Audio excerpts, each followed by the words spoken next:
Hola hermanos, el día de hoy, 1 de septiembre del 2024, es el 22º domingo del tiempo, durante el año del tiempo ordinario. Comenzamos el mes de la Biblia, a nivel de la iglesia, también estamos celebrando esta jornada que va hasta el 6 de octubre, ¿no? El Día de la Tierra, digamos, el mes de la concienciación en torno al valor de nuestra casa común, que pues el Santo Padre ha querido promover, porque lamentablemente abusamos mucho, ¿no?, de los bienes que Dios ha puesto en nuestras manos.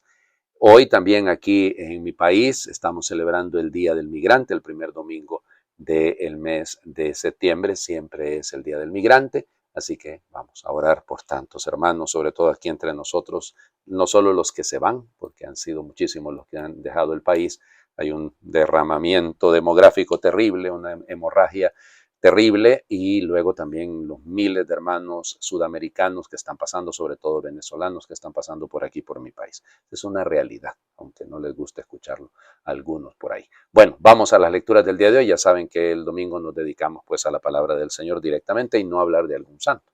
Bueno, Deuteronomio es un texto litúrgico, significa que vamos saltando del capítulo 4, versículos del 1 al 2 y luego del 6 al 8. En aquellos días habló Moisés al pueblo diciendo: ahora Israel, escucha los mandatos y preceptos que te enseño, para que los pongas en práctica y puedas así vivir y entrar a tomar posesión de la tierra que el Señor, Dios de tus padres, te va a dar. No añadirán nada, ni quitarán nada a lo que les mando. Cumplan los mandamientos del Señor que yo les enseño, como me ordena el Señor mi Dios. Guárdenlos y cúmplanlos, porque ellos son la sabiduría y la prudencia de ustedes a los ojos de los pueblos. Cuando tengan noticias de todos estos preceptos, los pueblos se dirán: en verdad esta gran nación es un pueblo sabio y prudente. Porque ¿cuál otra nación hay tan grande que tenga dioses tan cercanos como lo está nuestro Dios siempre que lo invocamos? ¿Cuál es la gran nación cuyos mandatos y preceptos sean tan justos como toda esta ley que ahora les doy? Palabra de Dios. Te alabamos, Señor. Esta es la munición de entrada al decálogo, ¿no? O sea, es decir, es el inicio de lo que más adelante, acuérdense que el libro del Deuteronomio tiene la lista de los 10 mandamientos, las 10 palabras, dicen los hebreos, dicen los judíos. Entonces, es importante esto, ¿no? La actitud, ¿eh? Escucha. ¿No? Acuérdense que todo comienza ahí, el Shema Israel, Adonai Elohenu, es escucha Israel, el Señor es el único Dios. Bueno, entonces, ahora Israel, escucha los mandatos. ¿Para qué los vas a escuchar? Para que los pongas en práctica. No le vas a quitar ni le vas a añadir nada a lo que yo te prescribo. Importante, ¿no? El Señor Jesús lo va a decir en el capítulo 5 del Evangelio de Mateo, en el Sermón de la Montaña, cuando nos va a decir con toda claridad: yo no he venido a abolir la ley y los profetas, sino a darle plenitud. Ah, ahí está la clave. Lo pleno, el sentido último, se lo da Él. Tenemos que acercarnos a Él para descubrir ese sentido pleno. Bueno, cumplan los mandamientos del Señor que yo les enseño. Guárdenlos, cúmplanlos. Insistencia en esto de cumplir el mandamiento. Es decir, miren, los mandamientos no son una camisa de fuerza, al contrario, los mandamientos son un cauce por el cual debemos caminar para encontrar la verdadera felicidad. Ahora, es un poco tentando a Israel lo que dice Moisés, ¿no? Cuando se enteren los demás pueblos van a decir que ustedes son un pueblo sabio, inteligente. Bueno, en el fondo de un poquito es generar un nacionalismo, llamémosle así, en el sentido de, bueno, hay que amar lo que hemos recibido porque no hay dioses tan cercanos. Eso es importantísimo, ¿no? Esa cercanía de ese Dios que nos habla el corazón porque quiere transformar nuestro corazón. De hecho, ese es el sentido también del Salmo, ¿no? La segunda lectura. Fíjense, comenzamos a leer la carta de Santiago. ¿Se acuerdan? Santiago, el pariente del Señor Jesús. Bueno, Santiago capítulo 1, también es lectura litúrgica, leemos el versículo 17 y el 18, luego el 21 y el 22 y luego el 27. Hermanos, todo beneficio y todo don perfecto viene de lo alto, del Creador de la luz, en quien no hay ni cambios ni sombras. Por su propia voluntad nos engendró por medio del Evangelio para que fuéramos, en cierto modo, primicias de sus criaturas. Acepten dócilmente la palabra que ha sido sembrada en ustedes y es capaz de salvarlos. Pongan en práctica esa palabra y no se limiten a escucharla engañándose a ustedes mismos. La religión pura e intachable a los ojos de Dios Padre consiste en visitar a los huérfanos y a las viudas en sus tribulaciones y en guardarse de este mundo corrompido. Palabra de Dios, te alabamos, Señor. Pongan en práctica esa palabra. No se limiten a escucharla engañándose a ustedes mismos. Vamos. Ya saben que normalmente la segunda lectura no va en el ritmo que va la primera con el Evangelio, pero en este caso está perfectamente bien. Todo beneficio, todo don perfecto viene de lo alto, viene del que es la luz. En él no hay sombras, tampoco hay cambios. Entonces, ese es como llamarle, como que Santiago nos está queriendo decir, miren, si es que este Dios que no cambia, que es la luz, que ilumina, okay, que en su voluntad nos ha engendrado por medio del Evangelio, entonces, ¿cómo lo voy a rechazar yo a este Dios, hombre? ¿Cómo voy a atreverme a ir en contra de su voluntad? Si quiero caminar en la luz, si quiero caminar en la claridad, si lo quieren pues para otra imagen, es que en la transparencia, en un ambiente diáfano, yo no sé cómo llamarle, pues se necesita objetivamente vivir en las manos del Señor, actuar cumpliendo sus mandamientos. De nada me sirve sabérmelos de memoria, saber versículos, capítulos y versículos, si al final no pongo en práctica lo que sé. Ya les digo, eso es lo menos importante. Lo más importante, usted practique, ponga en práctica lo que el Señor le ha dado.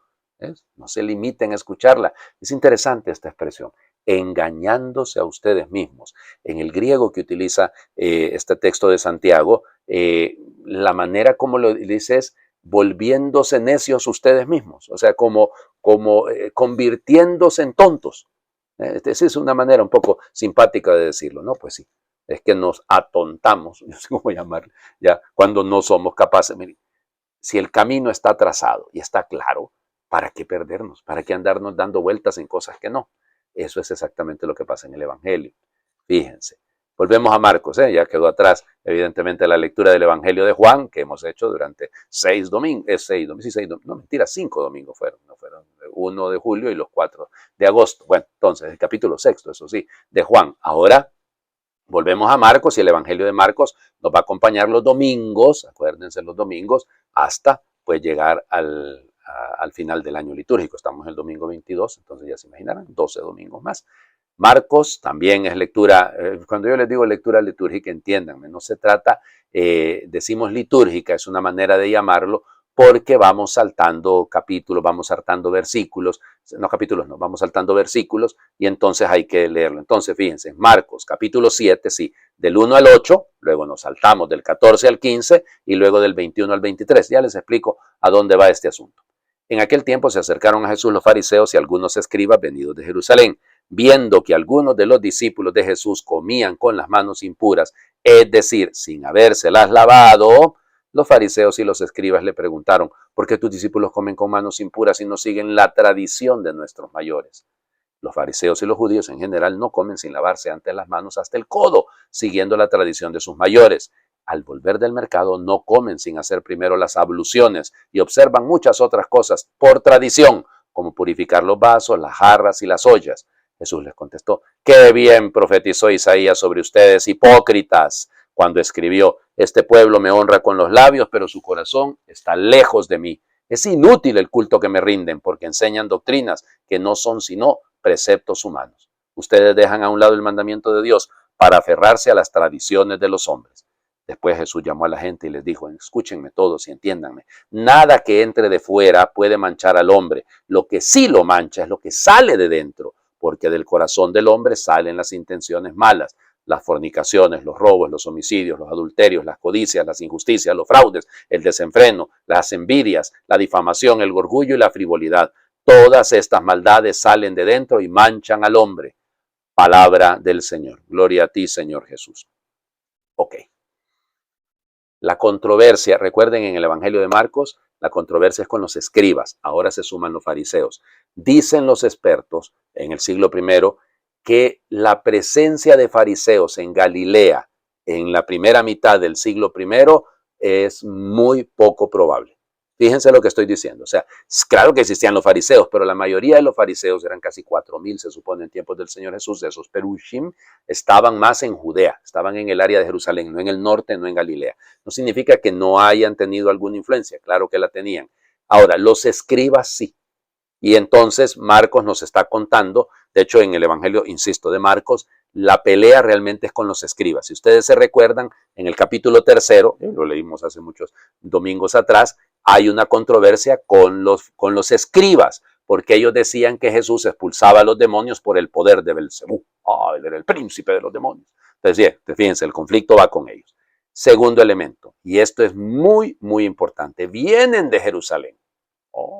les mandaron a las autoridades allá para que fueran a ver cómo, viendo, hombre, estos, es lo que les digo, ¿no? Es como los fariseos que se fijan que los discípulos van caminando por el campo y espigan y van sacando pedacitos de trigo, ¿no? Sí, sí. En el sábado está prohibido hacer de todo, pero chismear no está prohibido. No está prohibido estar pendiente de la vida ajena. Eso está permitidísimo. Ya ven ustedes las contradicciones, ¿no? De la falta de caridad. Viendo que algunos de los discípulos, no todos los discípulos, algunos de ellos comían con las manos koinoia, koinos, koiné, lo común, las manos que no son sagradas. Realmente es idios en griego, lo que sería las manos privadas, las manos que son, pero aquí es la contraposición de la pureza con la impureza. Yadadim, el lavarse las manos, mantener eso de yadok, de tal manera que sea sagrado, que sea santo. Acuérdense, de viene sadok, también, de los saduceos, piénsenlo. Entonces, fíjense, a ver, esto no está en el Antiguo Testamento, eso no está en la Torah, ¿ok? No está en la Torah. Hay algo en el libro de Judith, en el hecho de purificarse, que ella habla antes de presentarse al rey. Eso es diferente. No sé si me explico, pero aquí, ¿de dónde se sacan esto? Eso de la paradoxis, eso es la tradición. Miren, Flavio Josefo, el famoso historiador judío del siglo I, en las antigüedades judaicas, él cuenta y utiliza este término, tradición de los mayores o tradición de los antiguos. Nosotros en la iglesia, y de hecho la iglesia, estoy hablando de los primeros siglos, desde el primer siglo, pues hablaba de la tradición, paradoxis, que en el sentido de transmitir lo que Jesús había enseñado. Nosotros seguimos creyendo, ¿no? La revelación es la palabra de Dios escrita, lo que llamamos la Biblia, ¿no? Pero también la tradición, la tradición, está bien. Pero aquí entra un problema, porque esta tradición le iba pasando de familia en familia, de rabino en rabino, o de fariseo en fariseo, y bueno, le estábamos dando más importancia, ese es el gran problema, se le da más importancia a las prácticas externas que al corazón de lo que se hace. Y entonces por eso se pierde el asunto. Porque había que comer con todo. O sea, ya ven ustedes la importancia de la pureza. Hemos hablado de eso, ¿se acuerdan? La semana pasada, cuando leyendo el capítulo 23 de Mateo, en este caso, acuérdense los fariseos que lavan los vasos por fuera, pero no por dentro, dice, ok. O la imagen aquella de sepulcros blanqueados. O sea, todo esto, el miedo a no cumplir con las normas de pureza, el miedo a transgredir alguna cosita que pudiera ofender a Dios será. Y a esto es lo grave, ¿no? No, dice, no comen sin lavarse antes las manos hasta el codo. Literalmente utiliza el término griego pikimie, de ahí viene probablemente la palabra puño, pinimie, que es, eso de poner así, entonces dice que se lavaban así, yo no sé cómo, ya, pero es por eso se traduce hasta el codo, ¿no? Pero realmente es lavarse con un puño, eso es el seguir, siguiendo la tradición de los mayores, y vuelve, al volver del mercado, del ágora, no comen sin hacer primero las abluciones, no es bañarse, sino parece ahí como tirarse agua, ¿no? ¿Se acuerdan en el capítulo 2 de Juan, cuando nos habla de aquellas tinajas que estaban ahí destinadas para las abluciones? Probablemente hace alusión a eso, quiere decir que esa familia en las bodas de Caná eran rigurosos cumplidores de la ley. Bueno, y observan muchas otras cosas por tradición, como purificar los vasos, las jarras, las ollas. Hay algunas traducciones que incluso las camas, dicen, pero eso, no traducciones digo, sino algunas de las copias. Bueno, Jesús les contestó. Pero entonces el primer diálogo es con Jesús, con los escribas y los fariseos, de Jesús con los escribas y los fariseos. Qué bien profetizó de ustedes Isaías, ¿no? Es el capítulo 29 de Isaías, hipócritas. Y aquí está la clave. Este pueblo me alaba, me honra con los labios, pero su corazón, está la clave. Más que las prácticas, ¿cuál es el corazón que se está poniendo? ¿Qué es lo que se está? El énfasis está en el corazón. Al final, si ustedes se fijen, todo esto sale de dentro, sale del corazón del hombre, porque del corazón del hombre salen y da Jesús esa lista de 6 y 6, es interesante. Ya les hablo de eso. Entonces, fíjense, pero del corazón. O sea, aquí el problema es el corazón. No, Jesús no está despreciando las prácticas. ¿Se acuerdan lo que decíamos, por ejemplo, con el tema, de eso fue ¿cuándo fue? El miércoles fue, cuando hablando o el jueves más bien, ¿cómo se llama? Hablando del detalle aquel de que cuelan el mosquito y se tragan el camello. Esto deberían de hacer sin olvidar aquello. Claro, ahí es donde está el detalle. O sea, Jesús no está diciendo que no hay que ser higiénico. Eso no está en discusión, ¿no? Pero lo que pasa es que cuando usted le da más importancia a eso, cuando el corazón no le pertenece a Dios y usted le pone el corazón a los detallitos que no son lo más importante, por eso, ya, entonces viene, porque ustedes, dice, dejan de lado el mandamiento de Dios, el emtolé, el mandamiento, emtolé matata. Es decir, los mandamientos, ustedes dejan de lado el mandamiento, se les olvida y entonces siguen las tradiciones de los hombres. Nos puede pasar, ¿no? A veces la tentación es estar en el mundo moderno, ¿no? Es todo acomodarlo, no significa que hay que dejar el pasado, piénsenlo, hay tantos ejemplos de eso, ¿no? Hoy en nuestro tiempo, qué sé yo, en torno a la familia, no, ahora cualquier cosa se le llama familia, y entonces el matrimonio, pongan, esto estoy pensando porque hemos terminado el mes del matrimonio y la familia, ¿no? Y entonces, claro, pues sí, ay, ustedes los curas siguen todavía hablando de matrimonio entre el varón y la mujer, eso ya está pasado de moda. Entonces, nosotros nos aferramos, ese verbo es muy fuerte en el griego, no sé, esa fuerza, es quedarse solo en eso, es centrarse solo en eso. Cuidado, es los mandamientos los que hay que cuidar, hay que tenerles cuidado, no a aquello, no a lo otro. Luego, el segundo diálogo es con la gente. Después Jesús llamó a la gente y les dijo, escúchenme bien y entiendan. O sea, como subrayando, ¿no? No es lo que entra de fuera lo que hace al hombre impuro, sino lo que sale de dentro. Las traducciones pueden variar, no puede manchar al hombre, volverlo impuro. Ahí está el problema. Eso es lo grave, oigan, eso es lo grave, grave, grave. Cuando no nos damos cuenta que es de dentro del corazón, no es lo que comemos. Claro, ahí hay un pequeño excursus que hace Marcos que dice que de esa manera declaraba puros todos los alimentos. Interesante.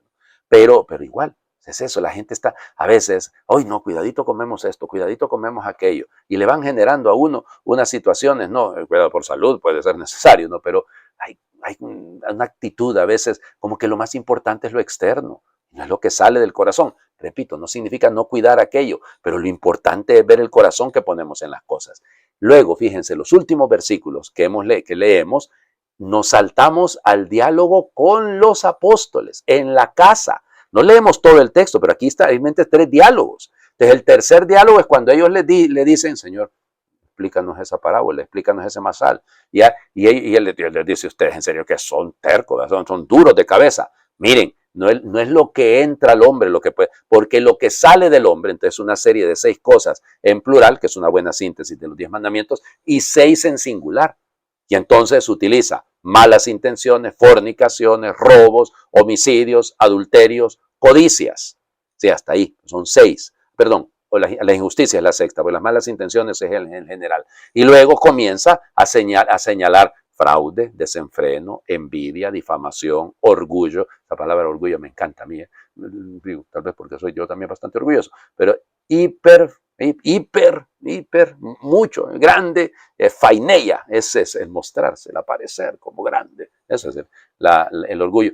A mí lo que no me gusta es que utilizan, la palabra literalmente habla de blasfemia, aquí dice difamación, pero habla de blasfemia, es el ataque contra Dios, es el ofender a Dios directamente. Bueno, por el tiempo tengo que terminar. Todas esas maldades salen de dentro, ¿verdad? De dentro, hay que revisar el corazón, ese es el problema. Hagamos oración. Tú eres la ley, Señor, el amor que se entrega, la palabra de Dios encarnada, el Hijo de Dios vivo. Tú eres la ley, Señor. Hablas con amor y por amor. Te acercas al hombre en su preocupación, curas al enfermo y ayudas al pobre. Miras al corazón de las personas. Tú eres la ley, Señor. Quieres a todos por igual. No te fijas en las apariencias. Valoras la sinceridad de los que te siguen. Tú eres la ley, Señor. Amén. Señor esté con ustedes y les bendiga a Dios, el que es Padre, Hijo y Espíritu Santo, y su bendición descienda, les acompañe siempre. Pues hombre, feliz domingo para todos, feliz inicio del mes de septiembre.